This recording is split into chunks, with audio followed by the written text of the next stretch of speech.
Irmãos, um dos benefícios que nós temos na pregação em série é enfrentar alguns textos que eventualmente em outras circunstâncias nós jamais enfrentaríamos, certo? E hoje é um desses casos. Eu não sei se eu pregaria em Daniel 9, versículos 20 a 27, se eu não estivesse pregando uma série de sermões em Daniel. Então esse é um dos benefícios, uma das bênçãos de pregarmos em série. E nós desfrutaremos um pouco desse privilégio da lectio continua, uma prática antiga, desde o período da Reforma Protestante do século XVI, que a nossa igreja tem mantido ao longo dos últimos anos. Abram, portanto, suas Bíblias em Daniel capítulo 9. E eu lerei com vocês dos versículos 20 até o versículo 27, dando continuidade à nossa série de mensagens no livro de Daniel. Farei a leitura, depois oraremos juntos e então procederemos à exposição da palavra do Senhor. Ela diz assim: receba com fé, é a palavra do nosso Deus. Enquanto eu ainda falava, orava, confessava o meu pecado e o pecado do meu povo de Israel, e lançava a minha súplica diante do Senhor, meu Deus, pelo monte santo do meu Deus. Sim, enquanto eu assim orava, Gabriel, o homem que eu tinha visto na minha visão anteriormente, veio rapidamente voando e tocou em mim. Era a hora do sacrifício da tarde. Ele queria instruir-me, falou comigo e disse: Daniel, agora eu vim para dar a você inteligência e discernimento. Quando você começou a fazer as suas súplicas, foi dada uma ordem, e eu vim para explicar tudo a você, porque Deus o ama muito. Portanto, preste atenção à mensagem e entenda a visão. 70 semanas estão determinadas para o seu povo e para a sua santa cidade, para acabar com a transgressão, para dar fim aos pecados, para expiar a iniquidade, para trazer a justiça eterna, para selar a visão e a profecia, e para ungir o Santo dos Santos. Saiba e entenda isto. Desde que foi dada a ordem para restaurar e para edificar Jerusalém até a vinda do ungido, o príncipe, haverá 7 semanas e 62 semanas. As ruas e as muralhas serão reconstruídas, mas será um tempo de muita angústia. Depois das 62 semanas, o ungido será morto e não terá nada. O povo de um príncipe que há de vir destruirá a cidade e o santuário. O seu fim virá como uma inundação. Até o fim haverá guerra e desolações foram determinadas. Ele fará firme aliança com muitos por 1 semana. Na metade da semana, fará cessar o sacrifício e a oferta de cereais. Sobre a asa das abominações virá aquele que causa desolação, até que a destruição que está determinada seja derramada sobre ele. Vamos orar? Senhor, nós estamos diante da Tua palavra e diante de um texto relativamente misterioso para nós. E nós queremos, ó Deus, contar com a direção, a graça do Senhor nesta manhã, como temos contado ao longo da nossa vida, aqui na nossa igreja, enquanto nós expomos a Tua palavra. Dá-nos clareza, na medida do possível, dá-nos entendimento. E, sobretudo, Senhor, nos ajude a sermos atingidos, não apenas no intelecto, mas ajude-nos a sermos atingidos no coração, para pensarmos na maneira como temos vivido e na maneira como precisamos viver, para que a glória do Senhor seja expressa através de nós.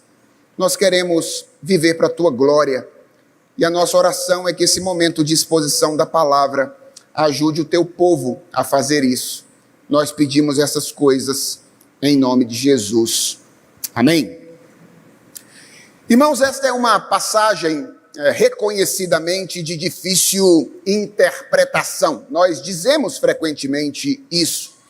E em parte porque, de fato, é assim, ela é mesmo uma passagem difícil, mas em parte porque nós dificultamos um pouco a interpretação dela ao abordarmos a passagem com uma expectativa um pouco equivocada. Qual é a expectativa?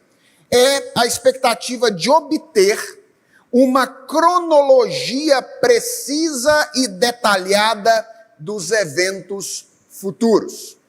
É claro que esse negócio de 70 semanas tem alguma coisa a dizer sobre o calendário que está por vir, mas como eu pretendo mostrar a vocês nesta manhã, elas são parte de um todo maior e elas nos oferecem um conhecimento absolutamente parcial e não um conhecimento preciso e exaustivo sobre todas as coisas que haveriam de acontecer.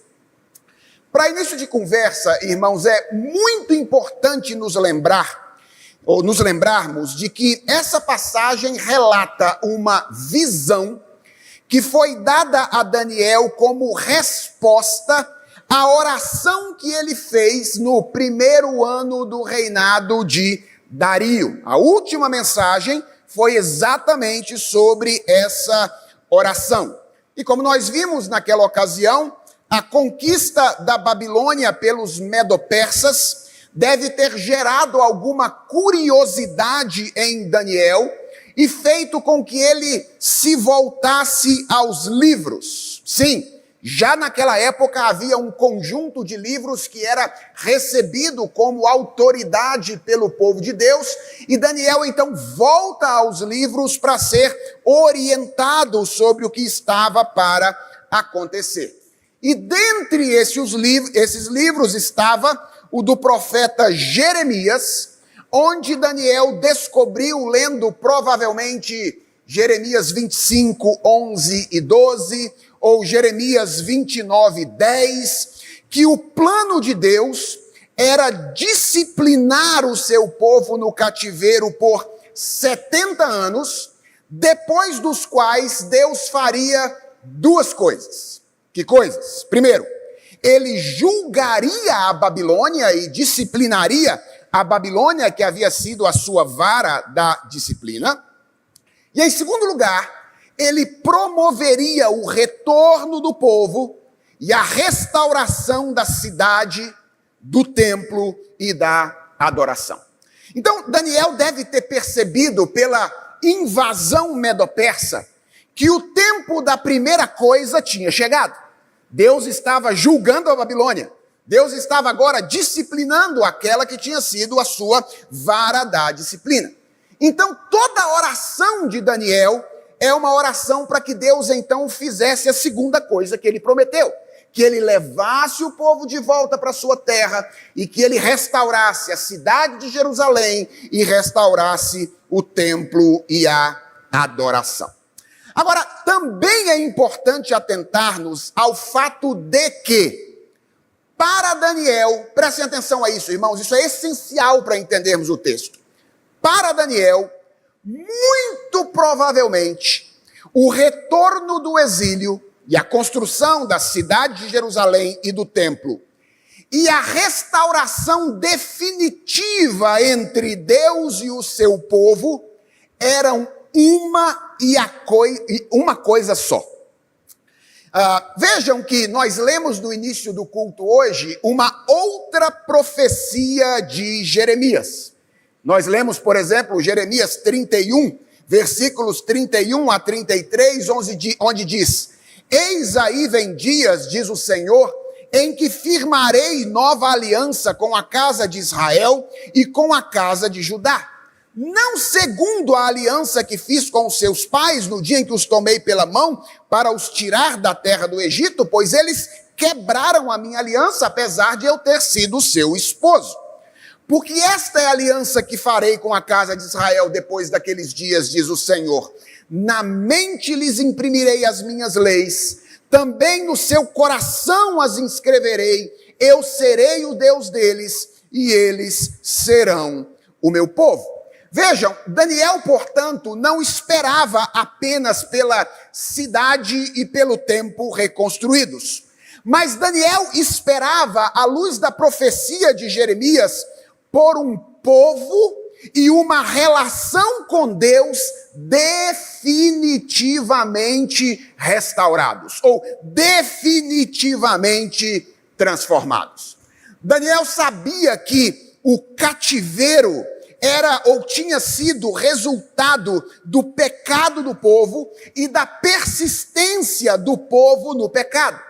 E o que ele esperava era que o retorno do povo, a reconstrução da cidade e a reconstrução do templo e da adoração não fossem fins em si mesmos, mas fossem uma evidência de que o relacionamento entre Deus e o povo estava sendo, de uma vez por todas, definitivamente restaurado.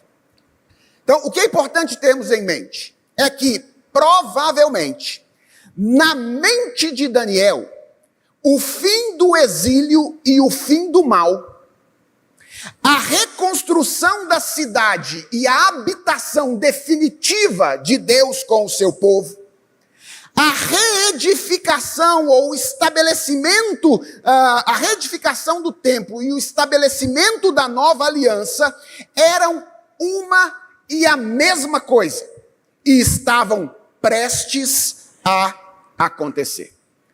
Então Deus envia o anjo Gabriel para comunicar a Daniel uma visão, para colocar as coisas no seu devido lugar, para ajudar Daniel a entender algumas coisas que são importantes que nós entendamos também sobre a restauração que Deus está realizando na vida do seu povo. E a primeira coisa que nós encontramos bem claramente ensinada nesta visão é que sim, Deus restaurará definitivamente o seu povo.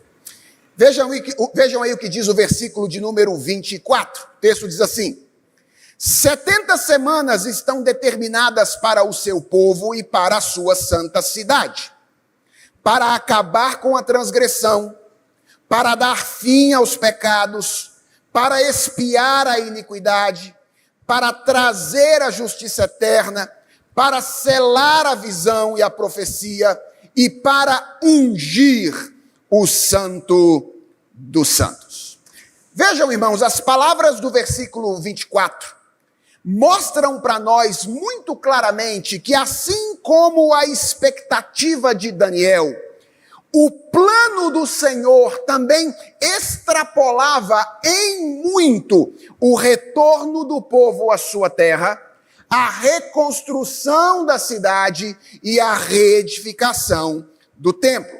Vejam que nessas palavras, o anjo Gabriel fala de um determinado tempo, que o texto chama aí de 70 semanas, para que 6 coisas acontecessem. E vejam quais são essas coisas: a transgressão acabasse, os pecados tivessem fim, a iniquidade fosse expiada, justiça eterna fosse trazida, a visão e a profecia fosse cumprida e o Santo dos Santos fosse ungido. Cada uma dessas expressões possui um sentido específico e nós poderíamos gastar um bom tempo aqui analisando-as isoladamente. Mas elas nos interessam mais para entendermos o ensino do texto, no sentido em que elas se assemelham. E vejam que todas essas expressões se referem ou a atos redentores de Deus, ou a efeitos desses atos redentores, e muita atenção a isso, todas sugerem resultados definitivos. Ou seja, transgressão acabada. Pecado finalizado. Exceto a quarta, que não apenas sugere, mas fala claramente do estabelecimento de uma justiça eterna, que só faz sentido no contexto de uma redenção que está consumada. Então veja bem, a profecia começa criando um cenário no final destas 70 semanas, que não é um cenário de transformação parcial, um cenário de transformação temporária, é um cenário de transformação total, é um cenário de transformação definitiva. Se isso era o que Daniel aguardava, a transformação definitiva do seu povo, a profecia começa dizendo que isso era o que ele haveria de ver. Por quê? Porque Deus prometeu e Deus restaurará definitivamente o seu povo. E antes de continuar, eu quero que você reflita um pouquinho sobre a pergunta que eu vou fazer agora. Você acredita nisso? De fato, você crê que Deus restaurará definitivamente o seu povo? Você crê que, embora hoje a nossa relação com Deus não seja perfeita, chegará um dia em que a nossa relação com o Senhor será absolutamente plena e perfeita? Você acredita que Deus nos fará viver um dia em uma realidade onde a graça e a verdade andarão abraçadas, em uma realidade onde a justiça e a paz se beijarão? Em outras palavras, a eternidade para você é uma realidade ou é uma ideia distante à qual você tenta se apegar para fazer a vida funcionar em um mundo quebrado de maneira minimamente satisfatória? Você de fato crê nisso?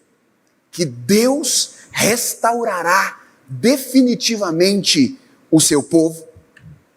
Olha, se você de fato acredita nisso, então eu quero sugerir que você comece a fazer algumas coisas ou continue fazendo algumas coisas. A primeira delas é que você permaneça firme, lutando pela sua santificação.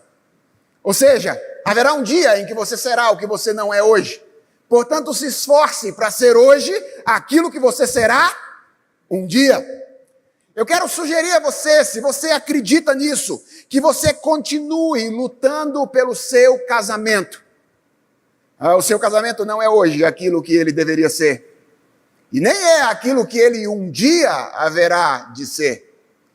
Mas se você confia nisso, continue trabalhando para que o seu casamento seja hoje aquilo que ele haverá de ser um dia. Continue orando pelos seus filhos. Eu sei que a sua relação com seus filhos hoje não é a relação perfeita que você gostaria que fosse. Mas o que a palavra de Deus nos diz é que haverá de chegar um tempo onde as nossas relações interpessoais estarão completamente restabelecidas. Continue servindo a sua igreja.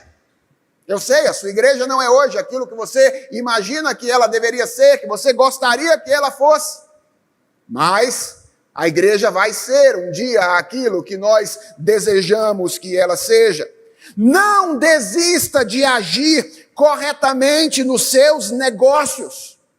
Sim, o mundo não é o que nós imaginamos ou gostaríamos que ele fosse, mas o que a palavra de Deus diz é que tão certo quanto 1 mais 1 é igual a 2, o que nós esperamos acontecerá. Mais cedo ou mais tarde, Deus fará novas todas as coisas. E você perceberá que o seu esforço lutando para que elas fossem novas aqui não foi esforço destinado em vão. Então, a passagem começa dizendo a Daniel e a nós que sim, Deus restaurará definitivamente o seu povo. Mas há uma segunda coisa que esta visão ensina a Daniel e a nós, é que Deus restaurará o seu povo a seu tempo.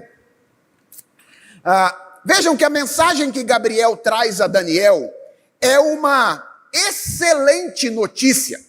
Afinal de contas, como nós vimos, aquilo que Daniel esperava que acontecesse, haveria de acontecer.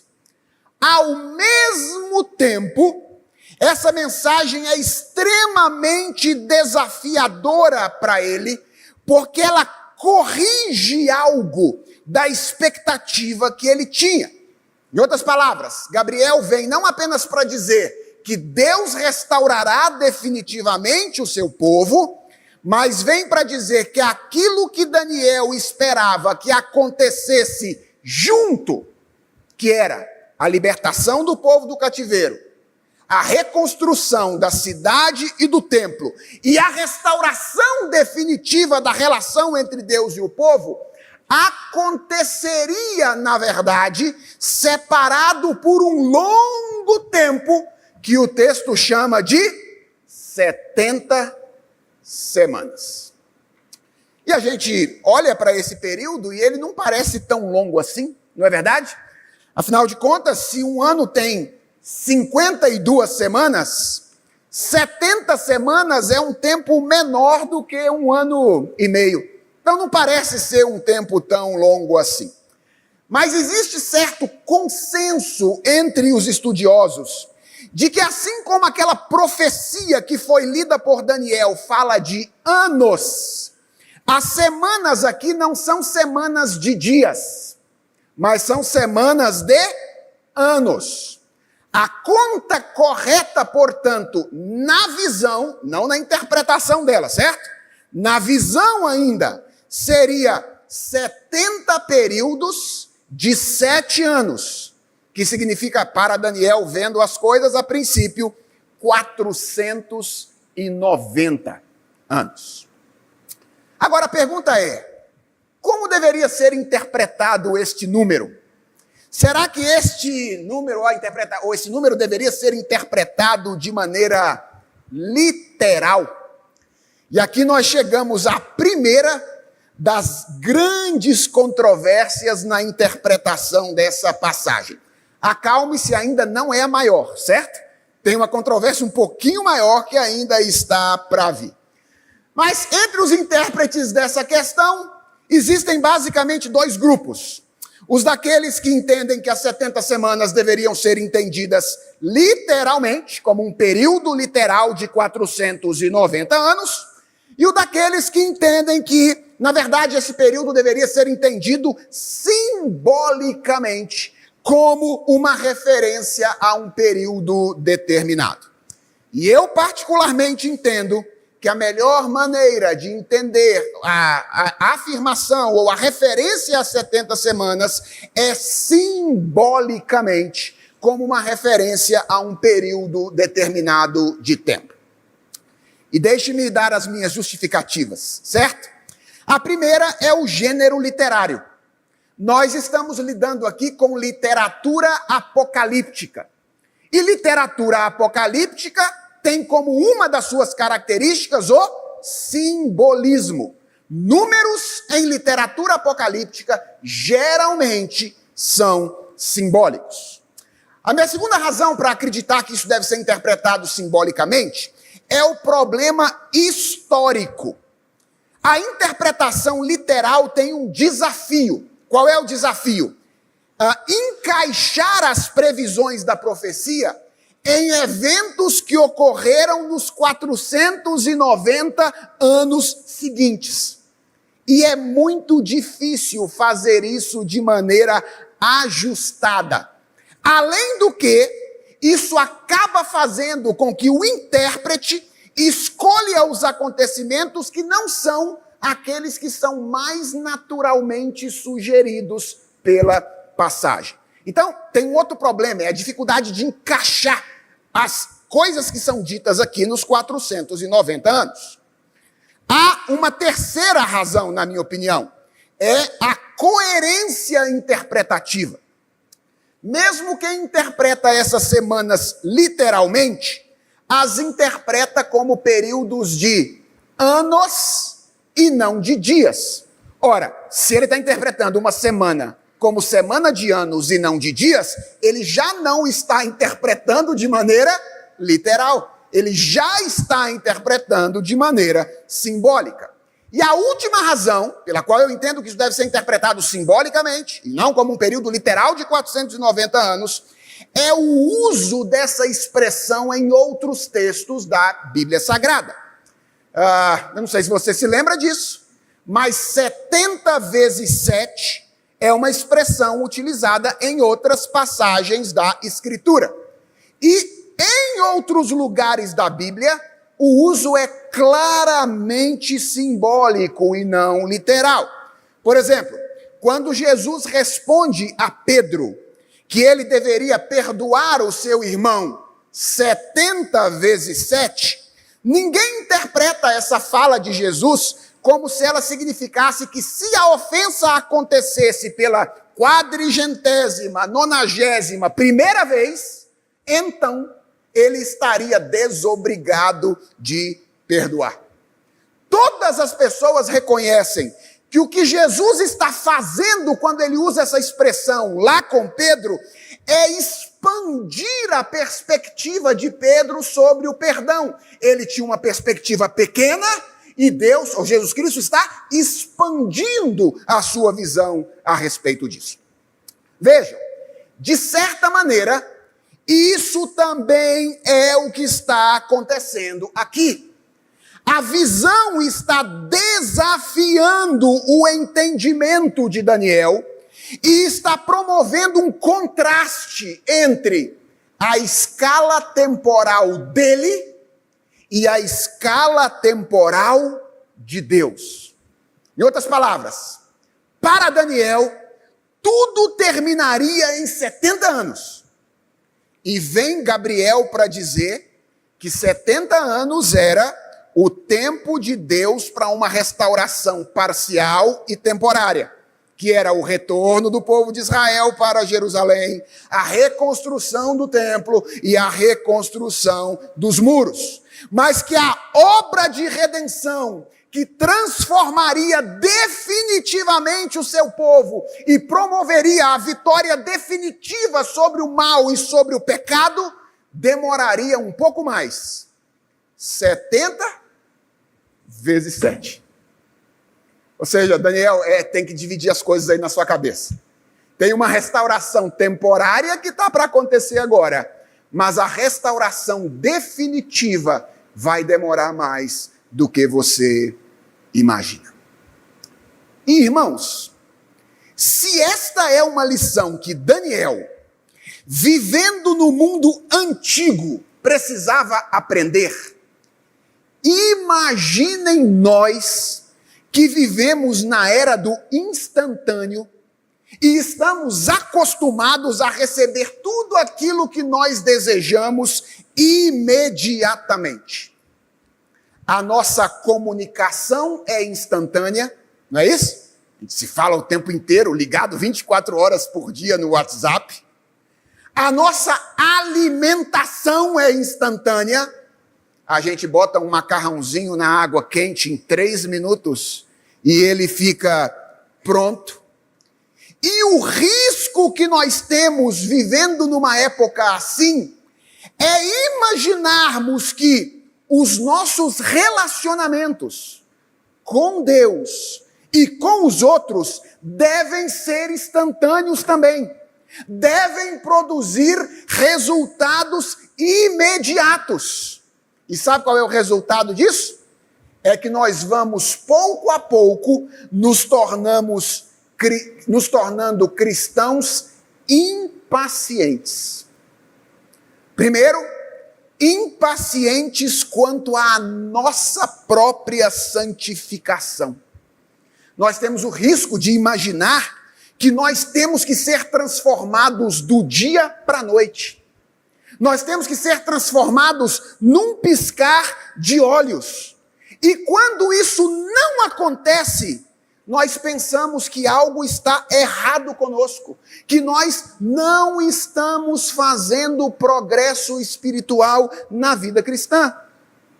E além de nos tornarmos impacientes para com a nossa santificação, nós nos tornamos impacientes quanto à santificação dos nossos irmãos, do nosso cônjuge, dos nossos filhos, das pessoas que vivem conosco na igreja. Nós queremos que elas cresçam do dia para a noite. E nós perdemos a capacidade de saborear as pequenas transformações que acontecem dia a dia. Veja o que essa passagem está nos ensinando, irmãos. Que a escala temporal de Deus para a santificação do seu povo e a redenção do mundo é maior do que a que nós costumamos imaginar. Como diz um comentarista, frase instagramável: os moinhos de Deus moem cuidadosamente. Por isso, eles moem também lentamente. Os moinhos de Deus moem cuidadosamente. Por isso, eles moem também lentamente. Irmãos, a santificação é um projeto de longo prazo. E como um projeto de longo prazo, a santificação é um projeto que requer de nós perseverança e paciência. Ela não acontece em um passe de mágica, muito pelo contrário, ela leva a vida inteira para se completar. Veja, eu não estou dizendo isso para desanimar você, eu não estou dizendo isso para servir de licença para você se entregar ao pecado. Eu estou dizendo isso, em primeiro lugar, para gerar em você uma dependência diária de Deus. Você precisa depender diariamente do Senhor quanto à sua santificação. Para obter perdão, para obter fortalecimento, precisa buscá-lo todos os dias.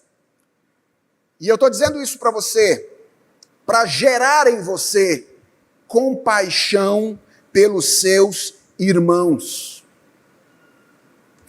Nós somos rápidos demais para julgar os outros. Sobretudo, quando eles caem em pecados que nós temos vencido. Aí nós dizemos algo mais ou menos assim: poxa vida, eu já mortifiquei esse pecado. Por que o fulano de tal não pode fazer o mesmo? Como se o nosso progresso em santificação fosse apenas o resultado dos nossos esforços. E como se nós não travássemos algumas lutas tão ferrenhas ou mais ferrenhas em outros aspectos do que aquelas que os nossos irmãos eventualmente travam. A santificação é progressiva. E sabe qual é uma das razões pelas quais ela é progressiva? É que lutar continuamente contra um pecado que insiste em não nos deixar, nos ensina a estender aos outros a mesma graça que nós buscamos no Senhor diariamente em nosso dia a dia. Então essa passagem começa ensinando a Daniel e a nós que Deus restaurará definitivamente o seu povo. Ela continua ensinando a Daniel e a nós que esta restauração definitiva acontecerá não no tempo que Daniel imaginava, não no tempo que nós às vezes imaginamos, acontecerá no tempo do Senhor. E em terceiro lugar, essa passagem nos ensina que Deus restaurará o seu povo em diferentes etapas. Então, Deus restaurará o seu povo. Ele restaurará a seu tempo. E em terceiro lugar, ele restaurará em etapas. Vejam aí dos versículos 25 a 27, que as 70 semanas, que é esse período que, segundo o texto, separa Daniel da restauração definitiva do povo de Deus, estão divididas em 3 etapas, certo? A primeira composta de 7 semanas, a segunda composta de 62 semanas, que juntas dariam quantas? 69 semanas, e a última composta de uma única semana, que é a semana derradeira. E a pergunta final da nossa mensagem de hoje é: a que se referem, afinal de contas, essas etapas? E agora sim, irmãos, aqui nós chegamos à questão mais controversa dessa passagem. Para vocês terem uma ideia, ainda nos anos iniciais do cristianismo, no 4º século, um dos maiores intérpretes bíblicos da igreja antiga, um homem chamado Jerônimo, listou 9 opiniões diferentes sobre a maneira como essas semanas deveriam ser divididas. E no final do seu comentário, sabe como é que ele termina? Ele termina dizendo assim: eu não tenho a mínima ideia de qual seja a maneira correta. Então, no 4º século ainda, ele disse, tem 9 maneiras diferentes de entender isso. E eu não sei, não posso dizer qual é a maneira adequada, eu não posso bater o martelo aqui. Bem, o que nós vamos fazer hoje então, já que Jerônimo disse lá no 4º século, né? Nós vamos enfrentar essa questão, vamos tentar nos ater aqui àquilo que o texto diz e tentar interpretar essas semanas, ou essa divisão de semanas, à luz do contexto e do propósito original dessa passagem. Então o texto começa aí no versículo 25, com as 2 primeiras etapas. A mensagem é a seguinte: saiba e entenda isso. Veja só. A profecia foi dada para entender, certo? Saiba e entenda isso. Isso o quê? Desde que foi dada a ordem para restaurar e para edificar Jerusalém, até a vinda do ungido, o príncipe, haverá 7 semanas e 62 semanas. Então, reparem 2 coisas interessantes aqui. Gabriel está falando de 2 períodos, os 2 primeiros, 7 e 62. E o primeiro detalhe importante é que ele fala desses 2 períodos conjuntamente, certo? No mesmo versículo e debaixo da mesma argumentação. E o segundo detalhe importante é que ele não os define completamente. Você percebeu isso? Gabriel diz quando começa o primeiro. Quando é que começa o primeiro período de 7 semanas? Na ordem para a restauração de Jerusalém. Esse é o início do primeiro período. Gabriel também diz quando termina o segundo. Quando é que termina o segundo período? Na vinda do ungido, que, dada a referência à sua morte no versículo de número 26, é uma referência ao que tudo indica a Jesus Cristo. Então ele diz quando começa o primeiro período e ele diz quando termina o segundo período. Mas ele nada diz sobre o que separa esses períodos. Ele não diz quando o primeiro termina, que seria também o marco do início do segundo. Ele nada diz sobre isso. Pastor, a gente pode tentar especular? Pode. Eu acho que a gente pode tentar especular. E a gente tem razões plausíveis para imaginar que esse meio entre os 2 períodos é aquilo pelo qual Daniel tanto clamou na sua oração. A oração de Daniel é sobre o quê? Restauração da cidade de Jerusalém, reconstrução do templo e restabelecimento da adoração. Então, se for assim, a primeira etapa de 7 semanas vai do final do cativeiro até a reconstrução do templo ou dos muros no período ou de Esdras ou de Neemias. Quanto tempo, mais ou menos, entre esses fatos, pastor? Se a gente considerar a reconstrução dos muros, mais ou menos uns 94 anos se passaram. Então, a primeira semana duraria mais ou menos uns 94 anos, certo?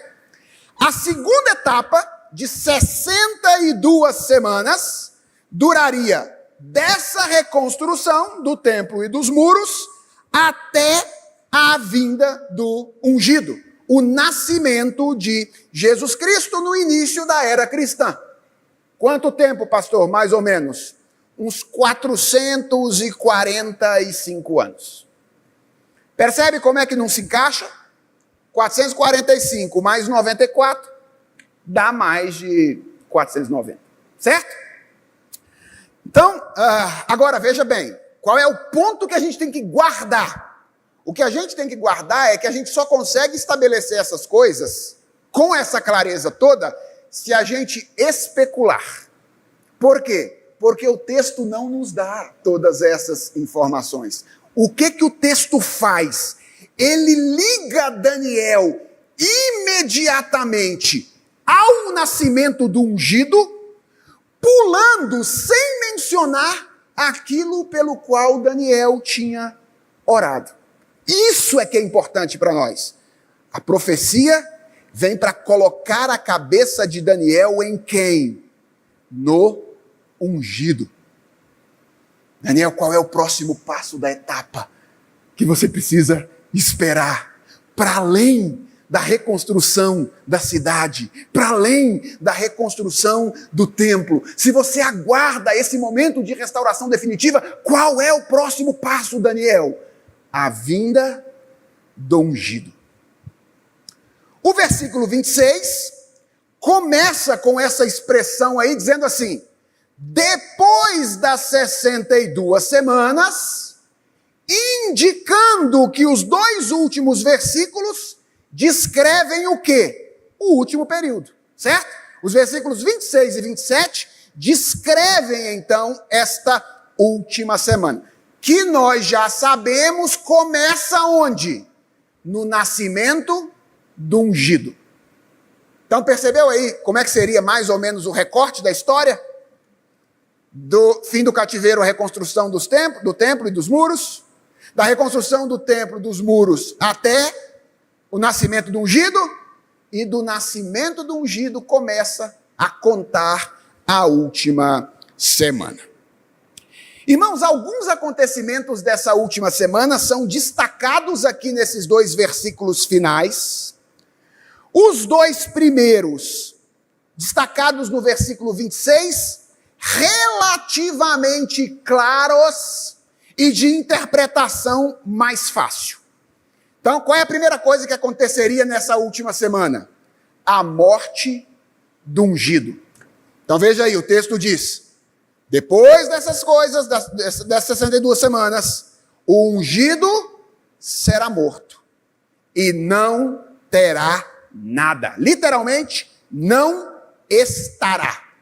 Provavelmente uma referência ao sacrifício de Jesus, em termos muito semelhantes àquilo que Isaías faz quando diz que ele foi cortado da terra dos viventes.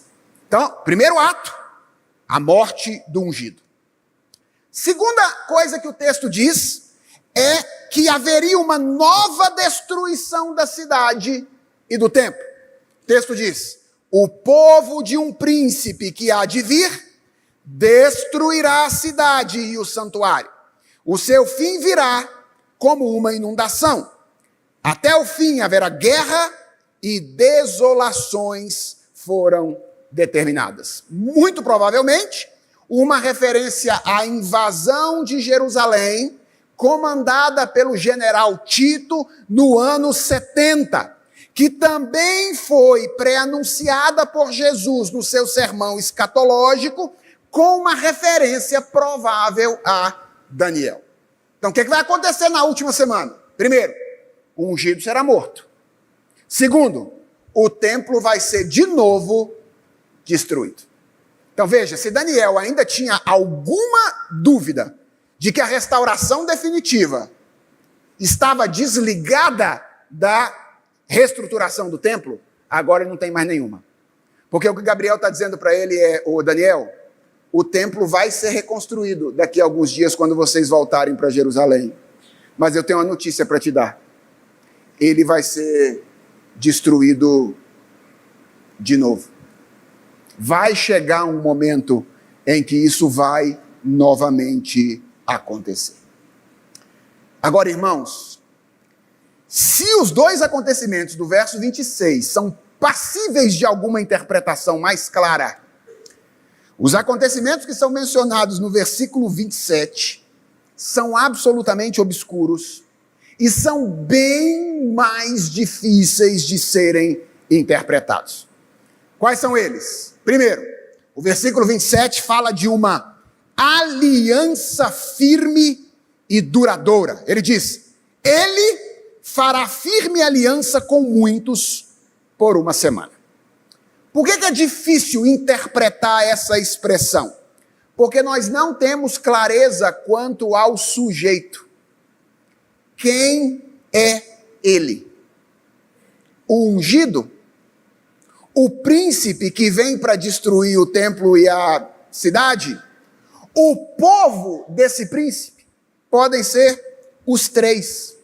E a depender do sujeito, muda, obviamente, a nossa interpretação. Então, se for ungido, então que aliança firme é essa que é estabelecida? Ora, a nova aliança estabelecida por Jesus Cristo depois da sua primeira vinda, ou com a sua primeira vinda. Se for o príncipe, ou o povo do príncipe, então essa aliança é um projeto de destruição. E a informação é, vai ter sofrimento do início da semana até o final da semana. Percebe como é que é difícil interpretar essa expressão? A segunda é a cessação dos sacrifícios em uma ocasião determinada. Então veja, vai haver uma aliança estabelecida que é duradoura e firme. Segundo, na metade da semana, fará cessar o sacrifício e as ofertas de cereais. Preste atenção num detalhe. A última semana também tem uma divisão importante, percebeu? Que é a metade dela. Algum evento importante vai acontecer na metade dessa semana. E esse evento tem a ver com o quê? Com a cessação de sacrifícios e com a oferta de cereais. E aqui nós temos duas dificuldades, que é, nós não sabemos quem é o sujeito e nem sabemos como é que ele cessaria os sacrifícios e a oferta de cereais. Pode ser ungido? Pode.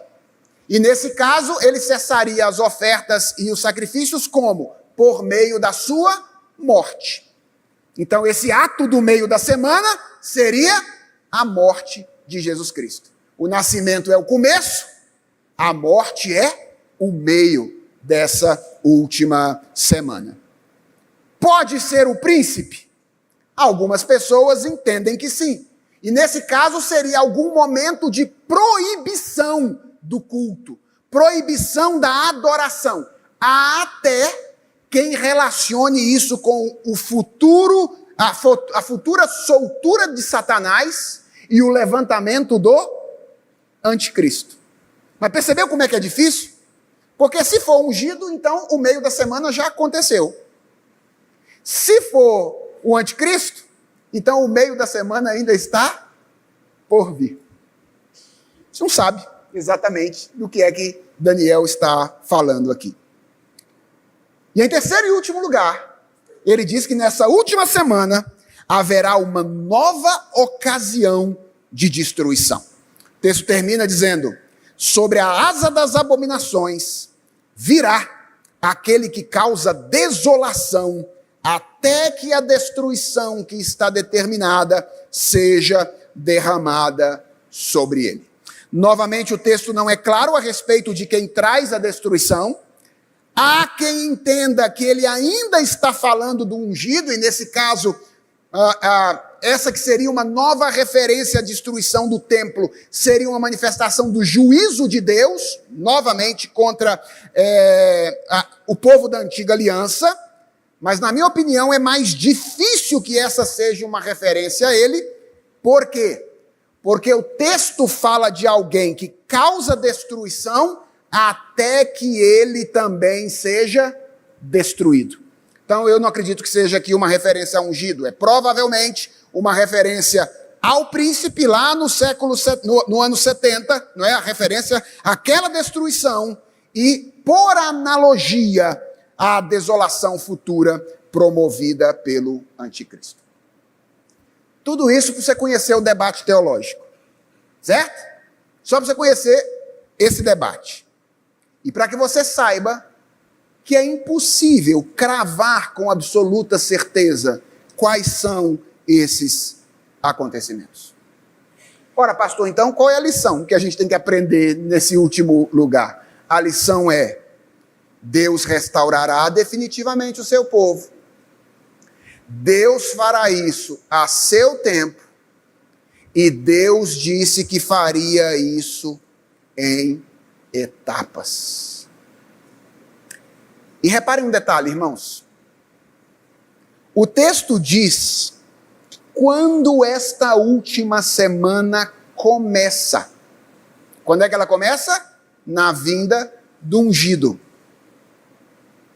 Diz também que um evento importante acontece no meio dela. Minha suspeita, a cruz, certo? A morte de Jesus Cristo, que põe fim aos sacrifícios por tornarem todos eles obsoletos. Mas o texto não diz quando ela termina. E a pergunta é, por quê? Ora, porque o propósito do texto não é oferecer uma cronologia precisa e detalhada para quem quer marcar o dia em que as coisas vão terminar. Qual é o propósito do texto? Orientar Daniel e estimulá-lo a viver confiando no Senhor, aguardando o cumprimento da próxima etapa.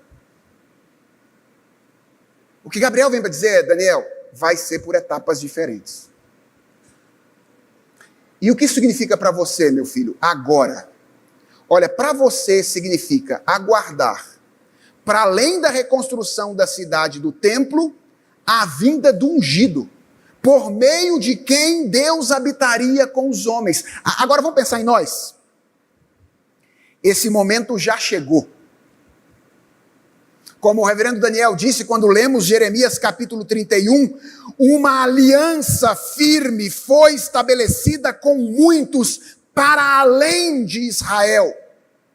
Ele morreu tornando desnecessários os sacrifícios por meio de fazê-los obsoletos. Ele ressuscitou e ele foi assunto aos céus. E atenção, na sua ascensão, 2 outros anjos estenderam a profecia para dizer quando é que a última semana termina.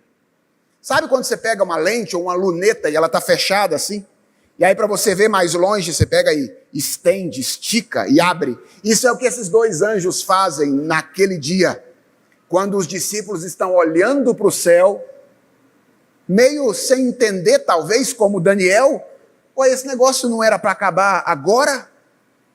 E os anjos dizem, esse Jesus que foi levado do meio de vocês para o céu, virá do modo como vocês o viram subir.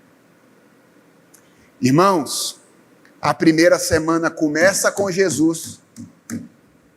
O meio da semana tem a ver com o sacrifício de Jesus.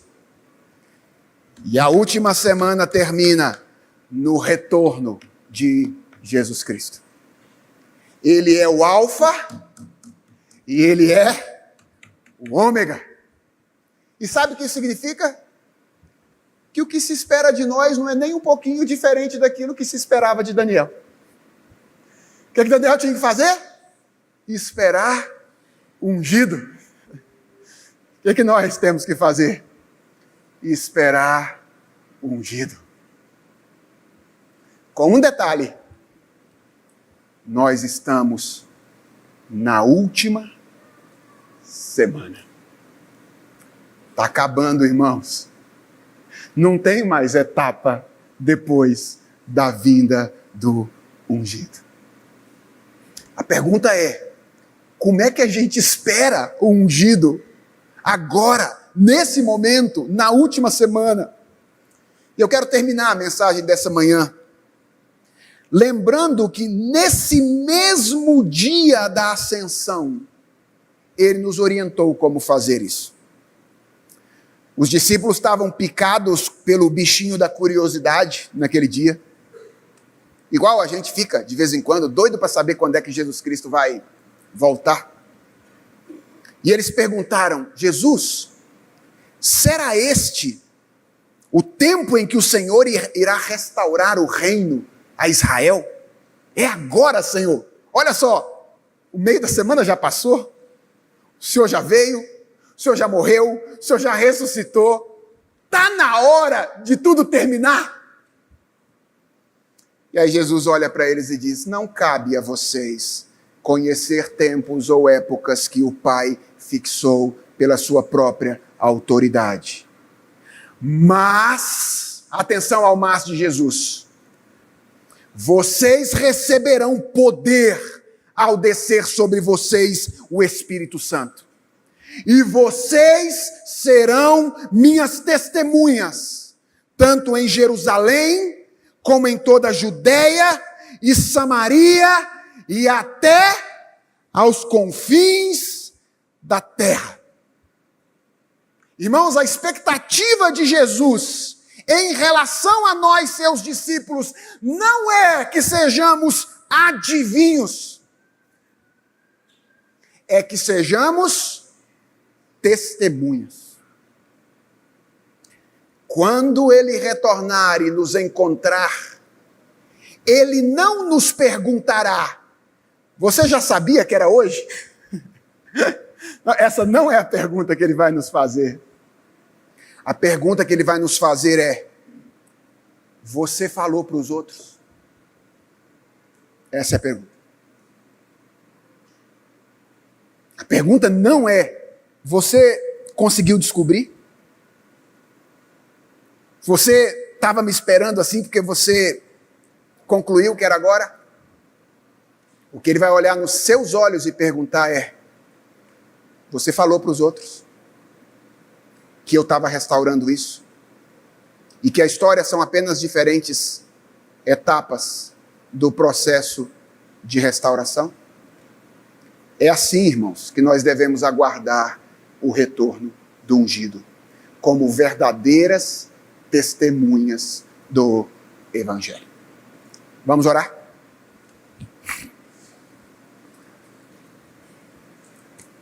Senhor, muito obrigado pelo tempo juntos nesse lugar de adoração. E muito obrigado pelo privilégio de nos debruçarmos sobre a Tua palavra.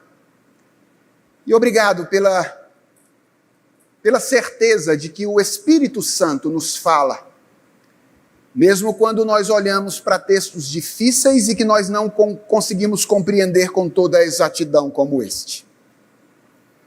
Senhor, nós queremos fazer 3 pedidos ao Senhor depois de ouvir a Tua palavra. O primeiro é que Tu nos ajudes a crer que o Senhor restaurará definitivamente o Teu povo. Às vezes, Senhor, nós temos muita dificuldade de confiar nisso, de crer nisso. E nos ajuda, Senhor, a sermos tomados de ânimo por essa verdade. Ânimo para continuarmos na nossa caminhada de santificação. Ânimo para continuarmos ajudando os nossos irmãos na caminhada de santificação. Na certeza de que tudo isso não será em vão. O segundo pedido que nós te fazemos, Senhor, nesta manhã, é que Tu nos dês paciência. Nos ajude a olhar para o gráfico da nossa evolução espiritual, considerando o que está acontecendo conosco a longo prazo. Considerando o que está acontecendo com os nossos irmãos a longo prazo. Livra-nos de ser impacientes com os nossos irmãos, com a santificação deles. E dá-nos, ó Deus, como igreja, responsabilidade pela santificação uns dos outros.